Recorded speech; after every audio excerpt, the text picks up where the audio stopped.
Hi, welcome to Season 4 of Product Ops Podcast with me, Gerisha Nadaraju. This season, I'm joined by a special co-host and prior Season 1 guest, Dr. Kevin Sakamoto. Each week, we'll be chatting to Product Ops practitioners, consultants, and thought leaders about how they make their value visible. Listen in for practical tips on how to drive real organizational impact with Product Ops. Chiara, welcome to Product Ops Podcast. We are very excited to have you on today. How are you doing? I'm good, thanks, Gerisha. Kind of melting a little bit, but otherwise doing well. Thanks for having me. Yeah, I think we've decided to record on the hottest day in the UK. So I think you're probably right. to get us started and to dive into it, it would be great, Chiara, if you could just give us a quick overview of kind of your journey into product ops and where you've landed now. Sure. Early in my career, I've always been in the kind of, problem solving space, a little bit in the tech space. Started off working at Cambridge University, but landed in my first tech company in 2017. And now when I look back on it, I feel like since then, I've always been doing a bit of product ops. I just didn't realize it was called that until about 3 years ago. So I've done roles as business analysts, as product managers, and really in all those roles, I have, like I said, subsequently realized some of the work that I've been doing was product operations. And it was only about 2, 3 years ago, started to hear more about it. And I had this light bulb moment where I was like, oh, that's actually like the part of my job that I enjoy the most. And it like has a name and it's its own thing. So now I've been lucky enough to land in a role where I'm head of product operations at Ford Credit Europe, where I've been able to build the function up from scratch and now have a small team essentially rolling out product operations. It's very exciting. That's great. So your role before this, were you a product manager? So I was a product manager, but what I ended up doing was rolling out the OKR framework and training everyone in the whole company on how to do OKRs, like identified the need for some tooling and rolled that out and brought sales in and helped them see how all their suggestions and insights were all connecting up and all that kind of fun stuff. So yeah, I just realized I was just much more excited and motivated about making the product all work better than the product itself. That's right. Kevin, I wonder if you have anything to say about that, because you were obviously a guest on Season 1 and our discussion was all about moving from product management into product ops. Yes, I'm actually curious about that transition. Was it an organic one, or did you petition to have that role created? If you could describe a little bit more about that. Sure. At my previous company, I was hired as a product manager and my primary role was in product management. And we were in not necessarily like a super high growth, but we were growing and the company was evolving. It had changed quite a lot over the last couple of years. And kind of that classic thing of like what worked then was maybe not working quite as well anymore. And so they were really looking to, we just saw some opportunities to jump in, make some processes a little better. I was just really excited about being able to support filling some of the gaps with tooling that I saw. And I was lucky that they were supportive of me doing that alongside my product role. I then kind of took a little bit of a break. I had a little bit of a career break after that role, just because I've been working for like a lot of years. And I was like, you know what? I just fancy some time off for a bit. So I had a nice break. And while I was evaluating what I wanted to do, I just found myself really drawn to the product ops roles. Like the PM roles, I was like, I could do those, but I didn't feel excited about it. And then when this particular role came up, I was just really intrigued because I got this job description. It was essentially come and build product ops. And when I went through the interview process, I remember having this chat with the CPO, who's now my boss, and just him saying, look, I'll be totally honest, I'm not an expert on product ops. I know that I need it. I don't know exactly what it is or exactly what it needs to do. So I want you to come in and like figure that out for us. And for me, that was just the most exciting opportunity. And I was lucky enough to get the role. And yeah, it's been building on that since.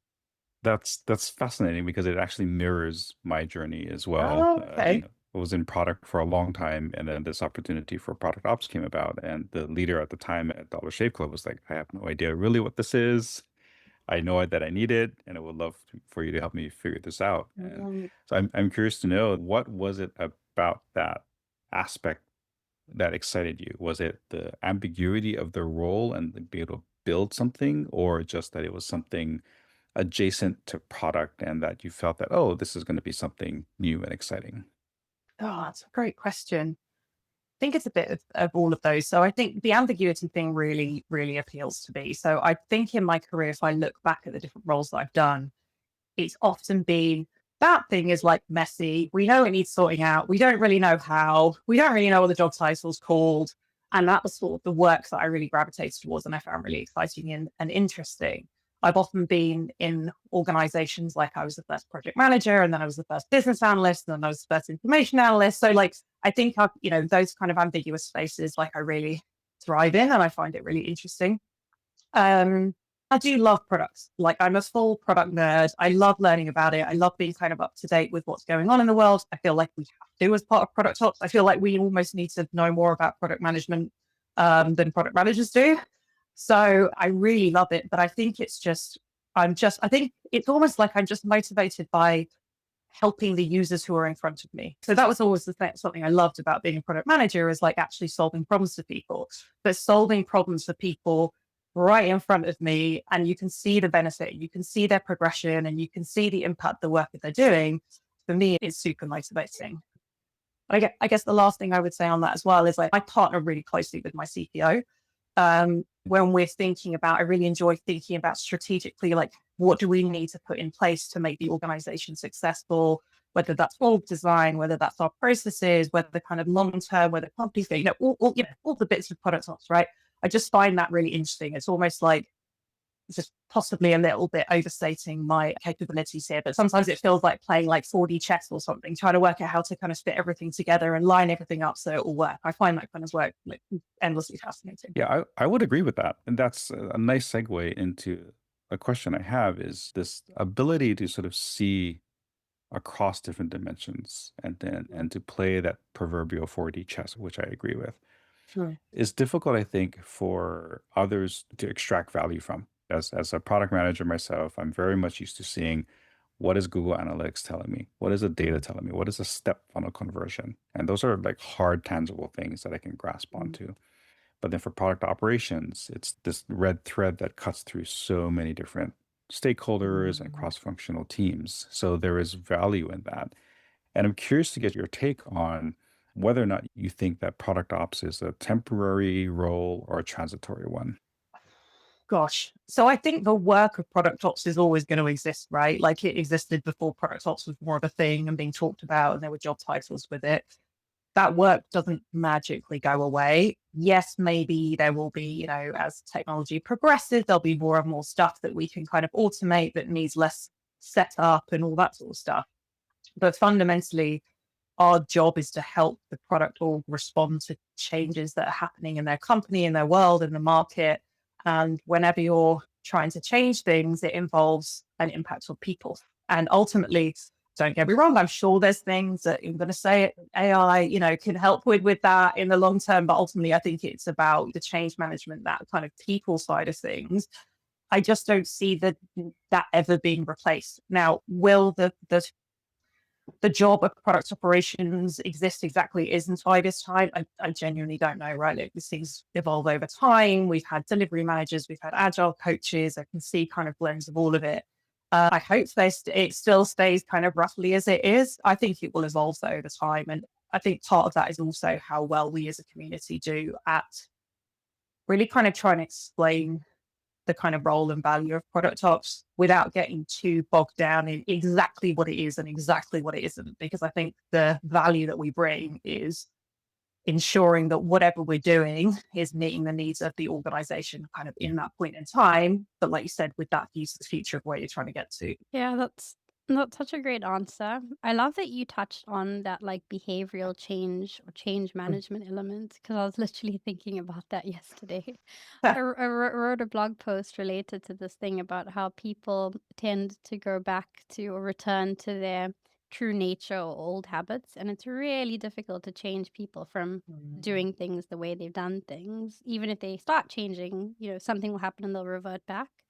And I do see that actually a large part of successfully implementing a lot of the things we want to do in product ops relies on us figuring out how to better manage that change with people, because we are giving people these changes, right? And I don't know, in the future, are we going to be giving AI agents or whatever this change? Maybe it's different. Yeah. But True. at the moment, we're dealing with people who are complicated and have all of these, this baggage and whatever. And it is a large part of the job is making sure you understand your stakeholders, you know how to communicate with them, you can meet them where they are, you can adapt, and you can help incrementally move your organization forward.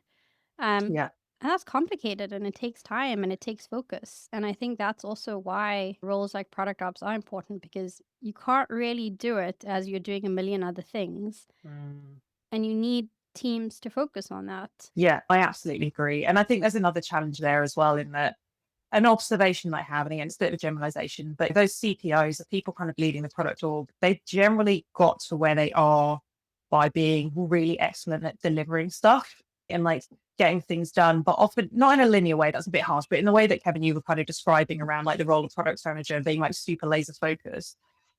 So I think sometimes they often underestimate how complicated and difficult it is to change things. I'm sure all of us can relate to that. Can you just sort of comments that people make, very well intentioned, right? Like no pointing fingers, but underestimating actually how complicated and challenging it is to take people through change. And one thing we did, I have to say, I have not stuck to this absolutely meticulously, but now I'm thinking about it, I feel like I want to go back to it, is one of the things we started to do on our roadmap, which we've got as kind of now, next, later, was just have a tag with like how much, what the change impact would be on the org if we implemented a certain change.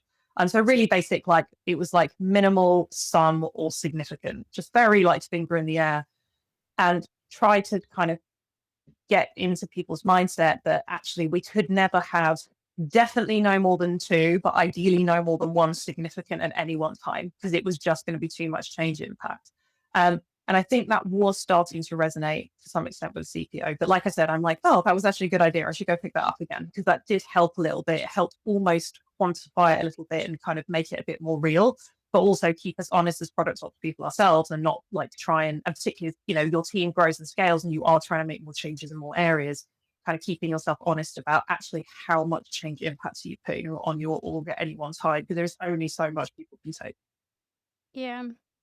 I think you also touched on something that leads nicely into the next section that we're going to do, is around this sort of, it will depend on how us, the practitioners in product ops, kind of talk about product ops, right? And how we shape it and what we do. And one of the things we want to do on the season of the podcast is talk about our ability in a way to make our value visible in organizations, because we can talk a lot about product ops, but ultimately, when you're in these situations, in these organizations, reporting into people, it can be about budgets, it's about headcounts, there's so many things. You are going to, in a way, have to kind of justify your existence and show that this team is making an impact and helping the business in what you kind of wanted it to do from an outcomes point of view, even if it's ambiguous about how you'll get there. And so what we wanted to do this season is talk to people about real life examples. If you could just bring us maybe one example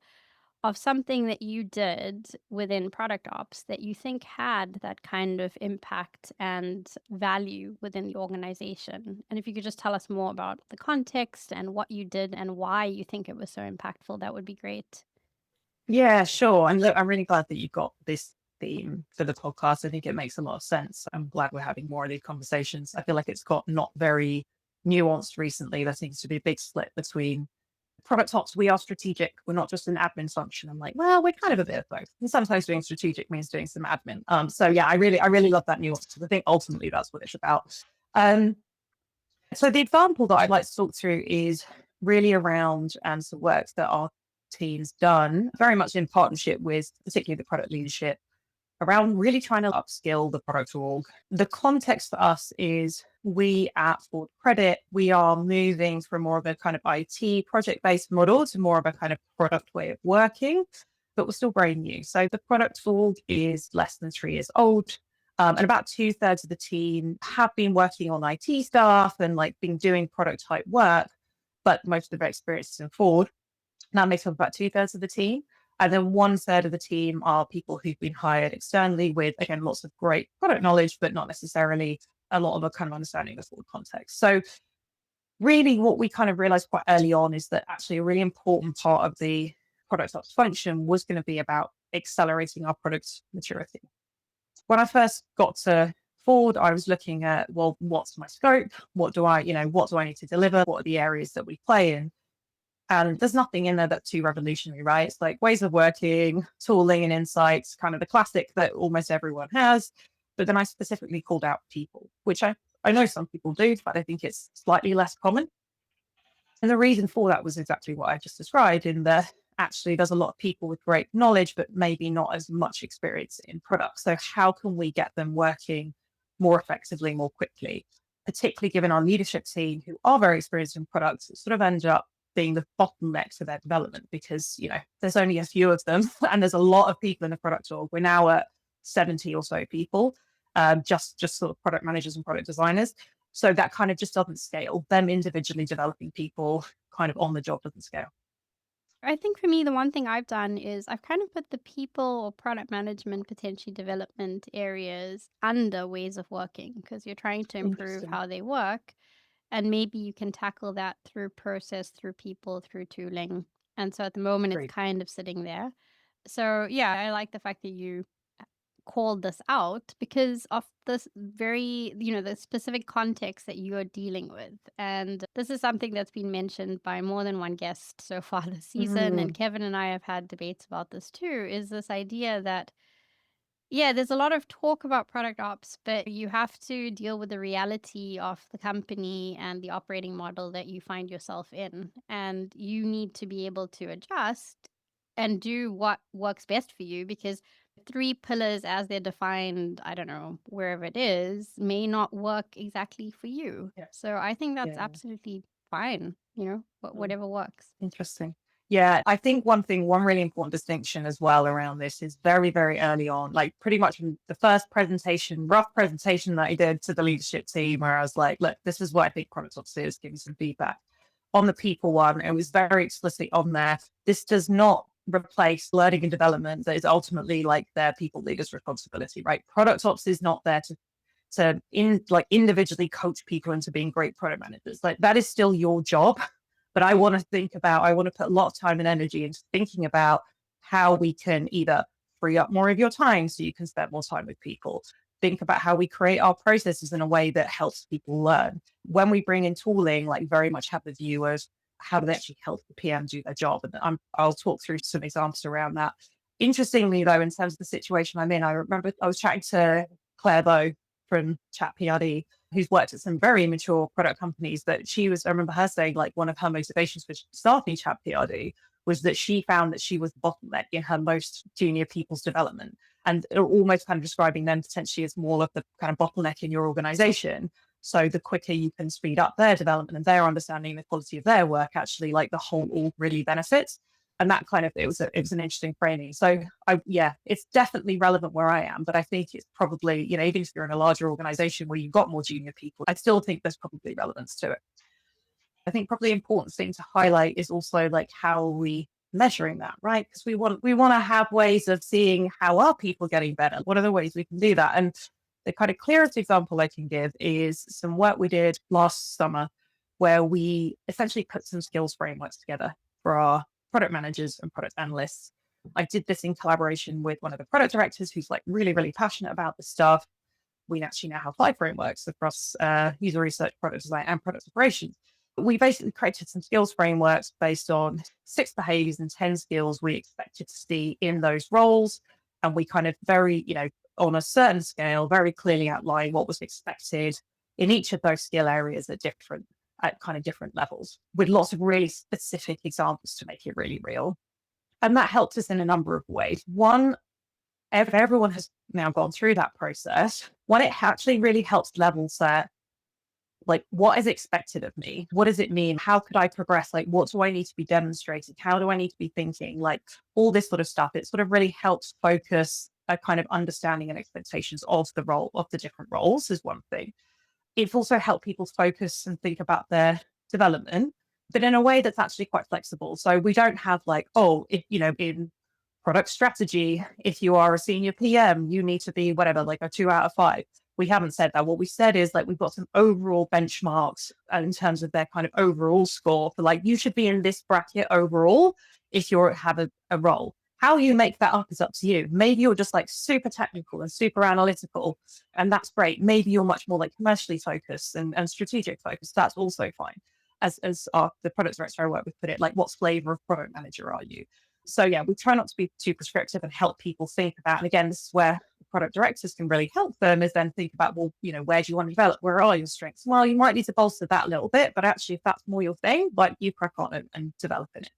So it sets some expectations, it sets some much clearer development goals for people individually early on, but it's also given a benchmark for us as the organization, because we have now a set of scores taken at a point in time. It's just like, at this point, this is how our org was, like from a kind of skills and behaviors perspective. We've been able to break that down and see, okay, well, there's some skills, again, none of it's necessarily like rocket science, like, oh my goodness, I had no idea. It's sort of confirmed maybe what we were picking up, but like, okay, so overall, we're quite strong in these areas, but a little bit weaker in these areas. And then also cutting it by the different groups. So there are some groups who are overall like a little bit stronger and more experienced. And there's some kind of groups and cohorts who overall are a little bit weaker and less experienced. So it's also allowed us to think about when we're planning our training and assigning our training budget, like where do we really want to invest? Where is that going to really help us move the needle? That's fascinating. I'm stuck with this model of the how and the behavior change because I'm also a university professor, and every semester it's the same thing. It starts with, okay, how do I evoke this behavioral change and how do I measure that? And here are the lessons and materials. And I find myself at the beginning of every semester sort of doing this assessment of the students and trying to understand their strengths and their opportunities, and then tweaking it along the way so I can measure that behavior change over the semester. So do you find yourself doing that when you mentioned the 6 behaviors and 10 skills? I'd imagine those are pretty set, but then the delivery and then how you implement that across the different types of employees, do you find that you modify that delivery every time? No, so we've actually run it pretty much the same way. Like, so we've kind of done it in phases because as people have kind of come into the org as we've grown a little bit, you know, it's a bit unfair on day one to be like, hey, you've got a new job title, let's assess your skill. You know, we want to give people, you know, 6 months to sort of find their feet a little bit before we do that initial kind of point.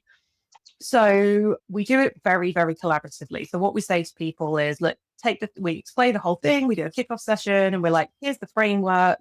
Go away, score yourself really honestly. This is really you to see where you're at and like to help you develop. At the same time, our product directors do the scoring for them individually as well. They then come together and just kind of see, you know, if there's any kind of misaligned expectations, and they have a conversation. And obviously that's the really important bit, right? Is the actual conversation and like a further understanding. Oh, I scored you that, but you scored me that. Why is that? Let's talk about that. Oh, here's some examples. You did this really well, and that made you kind of here, but if you were going to do this thing, you would need to look like that. So it's very, very, even though it's been giving us numbers overall, it's still super tailored.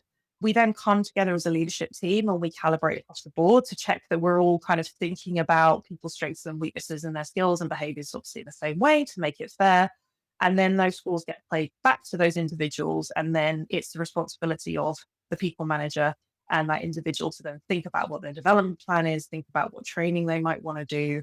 As you know, obviously there's lots of other ways that they can do that. It doesn't have to be just, you know, go on a training course, but think about how they're going to get that development, what's important to them, how they're going to advance to the next level. So we're only going to like more formally do that on an annual basis, partly because it's kind of quite a lot of work, and partly because we don't necessarily expect people to, you know, go up to 5 skill points in like a quarter. In fact, and actually it's an important point, the thing that we've put into people's objectives this year is everyone has the objective to increase their skills by 2 points over the course of the year. Again, how they increase their score is totally up to them and what makes sense. But we think that's a kind of reasonable improvement to kind of suggest over that time, because they're quite big, chunky changes, right? Like it's not something you can necessarily pick up overnight. So we'll do that again at the end of the year. We'll kind of do it more formally, but we say to people, you're welcome to use this anytime. I do hear people referring to it and talking about it. And I think it's also helps us give a bit more of a shared language around what the different aspects of the different roles are, which has also been helpful. You kind of touched on it there, Kiara, but one of the things I was thinking about is this is obviously something that is great to do, but it might take a while before you start seeing value in a way, like the actual, now we've level set now. How do we improve and see this? What were some of the signals that either your senior stakeholders or your customers, like the product managers, were giving you to make you and your team realize that this was actually something that was valuable or helpful for them initially with that level setting? I think one of the big things was the certainly at senior level and like the CPO, it's just like trying to get a sense of it, right? Because I think, and I didn't kind of mention it, the way that the team's grown is, like I said, because we've been operating this other ways and it's been quite distributed. The main way the growth has come from in the product org is by gradually absorbing different parts of the organization into the product org. It's not like we've just gone out and hired like 30 new people, but they're still kind of new to us. And again, most of them new to like product management in the way that most of the industry sees it now. So I think part of it was just trying to give senior leadership some visibility into what does my org look like? Like, I don't really know what my strengths and weaknesses are. I don't know where we need to invest our training budget. Like, I don't know, like, where we're potentially going to have challenges in the future. So I think being able to give them that was really helpful. And even to the point where actually like this process and these skills frameworks has now been adopted by the rest of the organization around they're now using it to think about kind of benchmarking people and again giving people kind of sense where they're at. So I think that from the senior leadership was one thing. I think the other piece, again, like the initial kind of idea and where this was initially drawn was more from this product director who's like, I really want to do some development. So he's great to work with. He's always got really good ideas and I often just help him operationalize them. And that's fine. I'm super happy with that. So he'd had this idea and we kind of I tried to figure out how to then kind of make it scale and we collaborated on these skills frameworks together. So his motivation was much more around, I really want to help people develop. He'd used frameworks before. And again, there's lots of people who've done this. There's people all of them. There's lots of different ones online that already exist. And he'd done it in other organizations and found it helps him as a development tool. So I think from that perspective, that really helps him. I think from the PM's point of view, I wouldn't necessarily say they were like crying out for it, but it was almost like you kind of don't know what you don't know. I do think it's helped set expectations. I'm not truthfully, I'm not sure everyone is like super happy with some of the expectations, which is understandable because I think sometimes it feels like, oh my goodness, I've got so much to learn, especially for people who've been really experienced in other roles, feeling like, there's potentially like more that you need to do can feel a little bit overwhelming. But again, we've tried to really frame it around this is about helping you learn and grow, even though there's a number associated with it. Like it's not a test. Like that's not the purpose of it, right? And we kind of keep coming back and keep reinforcing that message. Like it's about the conversations. I'm really fascinated, Chiara, about the how you made this happen. So going back to what Jadisha had said earlier about it's one thing to have frameworks, it's one thing to have pillars, and you can't just sort of take this and implement it at every organization. And you have these values and these behaviors and these objectives to increase their learning by 2 points. And you just mentioned about the transparency and insight that you're affording leadership and letting them see how to make that investment. How did you go about creating that environment? How do you go about cultivating that environment of discovery and communication within your organization? Are you talking about sort of with leadership? Are you talking about more broadly? Like how do we get More, kind of buy into this? yeah, more broadly, because it sounds very much like this very transparent organization. You mentioned earlier about this almost circular feedback loop, between the leaders and the product managers, and there seems to be this constant discourse, and I'm going to attribute a lot of that to you and your efforts there, sort of that unseen value. So, how did you go about making that happen? Great question. I would say like highly collaboratively. So I think it helps. So I am part of the product leadership team. I report directly into the CPO. I would say like it is highly collaborative. So I guess maybe the thing that I've done is like I've been very transparent about the work that I'm doing. I'm always trying to talk about, I don't just go off in a vacuum and go, here's the process, right? Like we tend to talk it through in our leadership team meetings and be like, I've been thinking about this, sharing stuff early, sharing ideas, not presenting the perfect, like beautiful PowerPoint presentation. But I think it was kind of collectively, we felt that this was really important to do. And I think at that point, I've kind of built up enough trust that, to kind of roll it out. Like, we kind of agreed about how we wanted to do it. We wanted to think about how we were kind of calibrating. We wanted it to be fair. We wanted to generate space for good discussions. We wanted the output of this to be development plans. We were all pretty aligned on that. So then it was more just a case of, how do we roll that out? I think an important thing that I always do when I'm trying to make a change or get people to do something new, and I've got kind of a couple more examples on this, is I will always offer like drop-in sessions. So for every time we've done this, so we've kind of done 3 phases of it in the last year or so, is we set up this meeting, we explain to people, we put all the information, get everything all accessible, like on our knowledge hub, so anyone can go and self-serve that information. We always say, if you've got any questions, speak to your people leader, come to product ops. So we are kind of like a bit of an, open door for people. And and then I set up these kind of drop-in sessions where anyone can come in and ask some questions about, what they're, if they've got any worries or if they've got any questions. Always try and make sure that they're, I do different sessions, different days, different times of days, accommodate different time zones. So make it like very easy for people to attend. And generally I might get a few DMs on Slack asking me questions around like stuff, but generally people do attend those. They listen to each other's answers. So, just create as much space as possible for people to ask questions and be available. Like, I think that's the big part of it around change, right? Like, A, you create the right environment, but B, if you are putting through a major change, don't immediately make yourself really busy with stuff. Like, make yourself available. Like, by the time you've gone through and like gone, we're ready to do this and start rolling out that change, it's very tempting to be like, great, on to the next thing. But you kind of need to remember that for the people you're changing, that's just started, right? It's just started for them. So you need to give them that breathing room and create those kind of like safe environments and those kind of multiple opportunities to reach out in any way that makes them comfortable for them to ask questions, etc. I don't know if that really answers the question or not. I don't know if it answered the question, but it was a great takeaway. I wrote that down. Because you do forget that, right? Because I think similar to you, I'm also very much plugged into the leadership team as product ops. And so a lot of the conversations are there.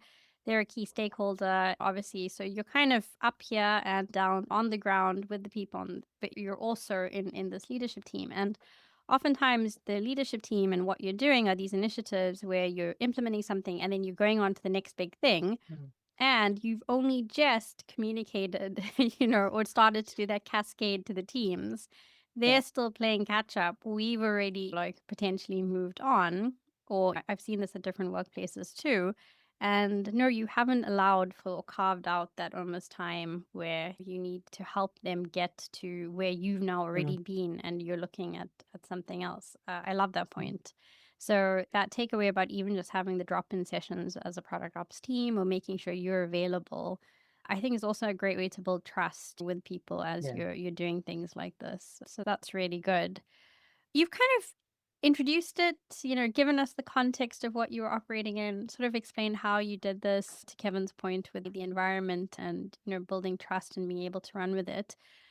What were some of the challenges that you faced or mistakes made or learnings that you would, if you had to pick one, I guess, from this experience? That's a good question. So I still don't know if it was a mistake, but it was certainly a challenge. So one of the things we decided to do initially was not publish the benchmarks. So the kind of benchmarks are like sort of equivalent to roll, again, like a sort of banding of like the sort of total that we'd expect someone to score.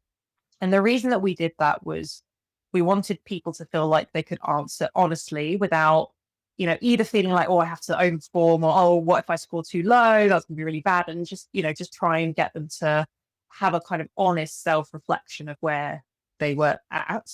It did create some challenges because I think particularly for people who were less experienced in product ops, I think they also felt like, oh, I have to score really high. And sometimes they were scoring themselves like very, very high, like in some cases higher than like our product directors ended up scoring. I understood why they had done that. But I think we somewhat corrected this. So, that kind of happened. And people were in lots of different places, but I think that made for some quite challenging conversations with people if their, scores weren't quite up what they thought, even though it was totally reasonable, whatever their score ended up being, it's totally reasonable in line with their role. But obviously just, the whole feeling of like, but I had a bigger number and now I have a smaller number obviously feels quite hard. So I think the change we tried to make was to really manage expectations then up front. So it's something, again, like particularly in the drop-in sessions, people are like, well, what should I be? Should I be a 2 or should I be a 3 or whatever it is? And I was like, again, but don't worry about that. Have a real read of them. Like, I'd just be like, generally, you would be expected to score somewhere around here. If you're a product director, we'd expect you to operate at this level. So just to kind of, again, not to try and be like, well, this should be a 1 or this should be a 2 or whatever, or the total score should be X. I try to kind of help them think about that and not be kind of too anxious about what the final score would be. But one thing we are going to do is like to the team is publish the benchmarks. Now that kind of everyone's been through it and, we're kind of going to do this on an annual basis, we think, should we have published them up front? Possibly. I still don't know if it would necessarily have helped, but it was certainly something that we didn't consider enough up front. And yeah, on reflection, it would have been good to maybe give some steer for people around what the expectations were, particularly to those who were much newer into product. That is, I think, illustrative of how complex this particular role is, right? Is you're going in with good intentions, and then when you actually roll it out, you realize, oh, the behavior or the response isn't exactly what you thought it would be, and you have to adapt and iterate. And when you take that example and everything else that you mentioned, it really shows the multifaceted dimensionality of product operations. It is not an easy role. And I'm curious to know, what do you think is the hardest thing about product operations? Oh, goodness. I think one of the things that I've been reflecting on more recently is it's not just the context switching, but it's like the depth switching, or the type of work. So obviously, again, like if you're going from, I don't know, like how do we need to set up this team in this tool to like, how should we think about quarterly planning, through to like, oh, what's this next like stream of insights? How do we, all that different stuff. Like that is quite a lot of different context switching. For me, that's also what makes it fun, but it does also make it challenging. But I think it's also the type of work, right? Because as operations people, we are trying to drive these big, chunky changes, which are like require a lot of thought, a lot of planning, a lot of change management, which is one big type of work that takes up a lot of brain space. Then we're also like trying to run these like day-to-day processes and just make sure stuff just keeps happening. And because, guess what? Like the more big changes you make, probably the more stuff you have to do. I mean, fine, you can automate some stuff, right? But like, particularly if you're in my instance, like growing a function, you're probably taking on more and more stuff. So you've got all this operational work that you have to keep doing, which again, very different mindset to big, new, chunky change. And kind of in between, you're also looking for little opportunities to iterate, improve, kind of continuous improvement framework might.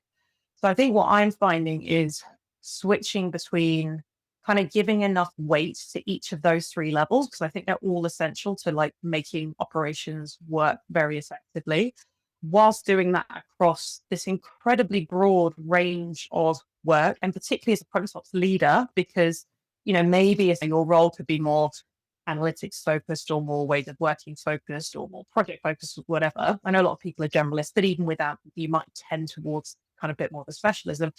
But as an ops leader, you are just across this like really broad range of work and needing to think about it and be effective at 3 quite different types of work that normally are done by 3 very different types of people. And then lots of organizations are like 3 totally separate roles. So that's my current thing that I think that is one of the challenges. I relate to that so much that it really resonates. I think I've actually had this conversation with Kevin around, we were almost plotting it on like a 2x2 or whatever, where, you've kind of got to move between, of course, exactly. It's like this highly strategic and then extremely tactical, you got to be able to go from there to there easily. But then we were looking at the other one as almost being like the time horizon, because you've got to implement short-term solutions sometimes. You may have the longer term, it's almost and then between that short-term and long-term, because Yeah, there may be a quick fix that you need to do that's really tactical, or maybe there is a longer term, more strategic thing that has to be done, but there's this trade-off, and you're constantly having to be able to navigate each of those different quadrants in a way. It's hard Totally. because you need almost like different skills and mindsets for each of them, but a lot of those things are all happening at the same time with different projects or things that you're looking at. Yeah, no, absolutely. And I'd almost like take it a step further as well, but just not between the tactical and strategic, in that you might have a good idea of where you want to get to, but like you've got to think about what are the like 3 or 4 steps that you need to take to get there. So, we have a process around how we like our intake process. It's kind of, we've evolved it a little bit. Is it ultimately how we want to run our kind of intake process kind of through to delivery? No, it's absolutely not. Is it the best fit for us right now? And is it serving a really important purpose? Yes. Like, and then how do we get to that, right? I think John Cutler talks about this as scaffolding, where, or in fact, like my mentor Hugo Froge, which I know he had on the podcast, talks about, what does he say? He says, sometimes you have to do things in ways you don't like in order to move the needle, which he said to me very early on when we started mentoring, and really, really stuck with me. And I think that on top of it is even harder. I think that's where that 4D chess element comes in, right? I think we need to revisit that model, Gerisha. But what struck me about this conversation is the altitudes at which you have to operate and be able to navigate between different altitudes. You mentioned 3 different layers. And as we all know, moving from a lower altitude to a higher altitude dramatically, there's physiological changes, and there's things that actually affect your cognitive behavior, your physical being. It's draining. It is very draining to operate in product operations. So I would love to know how you stay motivated, how you stay energized, how you get excited, to take on the challenges of the day. Oh, I think ultimately, like, I love solving problems. And I love, I mean, Gerisha, you've got it up on your wall behind you, but like getting shit done. I find that really, really motivating. There's always a problem to solve when you're in product ops. Like, even if you think you're going to solve them all in 2 years, by the time you get there, you'll have different problems that you need to solve. So I think for me, like, if you're really motivated by that, like, you're always going to kind of be able to find the energy from somewhere. But I think it comes back to, again, what I said to the beginning, and like why I've ended up enjoying product ops is it's really exciting seeing, particularly where people kind of get better at what they do, or deliver really good work, or make a better decision, all of that stuff, and seeing people kind of shine. I can think of a few people, this kind of intake process that I talked about, just very briefly. One of the things we did was we essentially had like a 1-pager, which is like a hypothesis, and then then they go and do product discovery, and then the output is a product requirements document, which, possibly a bit fragile, but again, scaffold. It's kind of taking us where we need to be. And that was designed very, very intentionally in terms of, we haven't just asked for loads of information for the sake of it. We've asked for information that you need to find out anyway before you go and do any kind of detailed technical discovery. I mean, you're doing a bit anyway in there anyway, but anyway, get into the nuance of that. But one of the things we did with it was all of those used to get approved by email. It was very confusing. It often would take time. It was hard to know when something was approved. But really crucially, people weren't getting good feedback. So the thing that we changed is we started making the kind of approval is a strong word, but kind of the approval process in a weekly meeting for an hour a week. And the product leadership team, essentially, they are given like 2 working days to read all the stuff that's come in. And we normally have anywhere between like 3 and 10 things that come in, like a mixture of these 1-pages and PRDs. They put feedback on them, and then the PM comes in and they like pitch like whatever their 1-page or PRD is. They practice doing a high-level summary. And essentially what happens in that meeting is our product leadership team, who between them have like 70 years of product experience, coach the PM on how to like think about their work differently. Now, don't get me wrong, when we started this, and still many of our PMs are like, this process is horrible. Like, why do I have to go and pitch this? Like, I know my stuff. Now, we try to create a very like an environment where people can have that feedback and it's like taken in the right way. But really, it's not really an approval process. It's like a coaching process. And the one of our PMs, again, I'll come back to what I was saying about motivation, was very, very resistant to this change. Like, he would come and tell me all the different reasons why he absolutely should not be part of this process.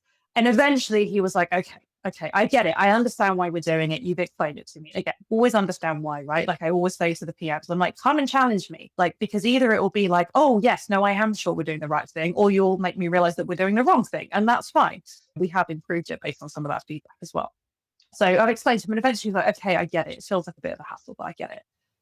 And even though I wouldn't necessarily say he like loves doing them now, he's done so many of them, and he presented one the other day and like all his data was on point. He presented it super succinctly. He did this incredible pitch. It was actually bang on, and everyone was like, that is great, like great work. And just seeing that and like seeing like his growth and seeing how he, you know, even engaging with a process that he wasn't necessarily like super excited about, like it's made him a better PM. And for me, and obviously, you know, over time, you know, the letters that work for the org, all the rest of it, but ultimately it's about people. And there's lots of examples of that. And while I can't hand on heart say, oh, well, that all was me, you know, we have got our fingerprints on all of this stuff, because when we're designing processes like that, we are thinking about, you know, how can we use this to create a learning opportunity? Because like I said, ultimately we're trying to accelerate that product maturity and upskill the product org in everything that we do, not just in like training or whatever it is in a kind of more linear way. I'm sure Kevin's nodding too, because we can just see how passionate you are about this. And it's like inspiring. It's really great. I love that you care about it. And it also ties in so well with the example that you've brought, because you've brought us an example that I can also see you care about. Like, you know, it's an important thing to you, and you see the impact that focusing on that will have on a bunch of other things in your organization. But it almost starts with that. And so, Yeah. I don't know, I just feel like there's probably a level of care and interest in it because it motivates you in a way. So that's great to see. I guess our final, I have so many more questions for you, but I'm going to have to just pause them. You brought us a Yes, brilliant another time, example. I feel like Gerisha. we just touched the surface, but that's fine. And it's also a bit of a controversial example. I mean, we'll see, because I put that out on LinkedIn, I think maybe a month or so ago, just asking about this, you know, because I was looking at it too. And people have thoughts about whether product ops should be getting involved or not. But I loved hearing your story and your context and how you've done this. I think it's great. You've been in product ops, I guess, for a few years now, Chiara.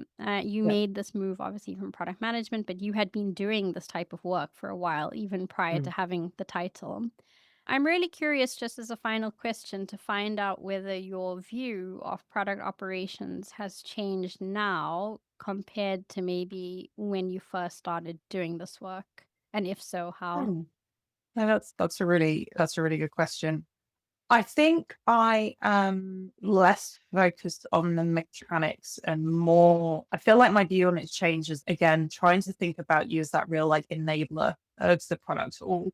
I think, you know, I've always thought product ops work sounded interesting, but I think, and maybe this is just because of the amount of information that was available a few years ago. Obviously, your podcast was great. When I realized product ops was a thing, I binge listened to it. So it's very exciting to be on it. I'll stop fangirling now. But I think, you know, early on, a lot of the content was really around, well, how do I do this specific thing? Like, how do I pick the right road mapping tool? How do we look after, like, roll out OKR processes or whatever? And like, all of that stuff is really important. It's still like absolutely the stuff that we're doing day to day. But I think it's more around how it can be if you really if you're able to, because I appreciate not everyone's able to, depending on their constraints, like partner effectively, particularly with your product leadership, what a transformational role it could be. And again, I'm not trying to say this to toot my own horn. I think this is just when you do product ops and, you know, you care about it, this is what happens. But my CPO said to me one day, he's just like, I can't even remember what it was like before you were here. And I think which is a really lovely bit of feedback, but I think, yeah, it's almost like taking away from, oh, well, what, you know, why are we debating exactly what the scope is or isn't? Why are we debating so much like whether we should be doing admin tasks or strategic tasks? And why are we not talking more around like, you know, there's a little bit around how can we be a strategic partner, but we should be the experts in our org. Like they are our products. Like we should understand it at all levels better than anyone else. We're in that unique position that the CPO is never going to know what's really happening on the ground. And your product managers are not, you know, your most junior product managers are not necessarily going to understand the challenges that leadership are facing. And when you're in that position, if you're doing it well, I think you are in that you're in an incredible position, like I said, to really enable your product product people to be better, to do better work, to deliver better for their organizations. So I think that's kind of how I've shifted my understanding of it. Maybe it's more a short version would be more tactical to strategic, but I think it's beyond that. I think that's an overly simplified way of looking at it. Yeah, I love that. It also sounds a bit, it's almost like not what you're doing, but how you're doing it, like how you're Yes. going about doing it.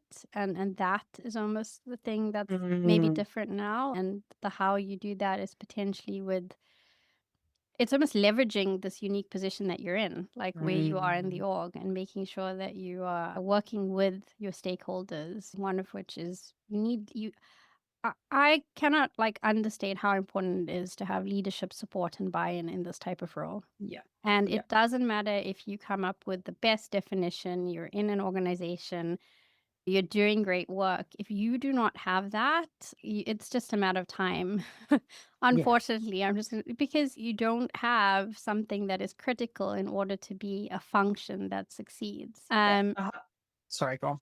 No, I mean, that is just like baseline. Like as a leader, I Yeah. think also a large part of our time or effort needs to be on making sure that that is really strong, because you won't be able to grow a team or help your team members and all of that if you don't have that. So I think that's also something in a way I've learned almost the hard way of doing product ops previously. And this is one of the I think the first role I've come into where I've been hired into product operation. Like I applied for a role that was Interesting. product ops with the org saying like, we want this and we have an Yes. idea of what we want. And it is different. It's definitely different.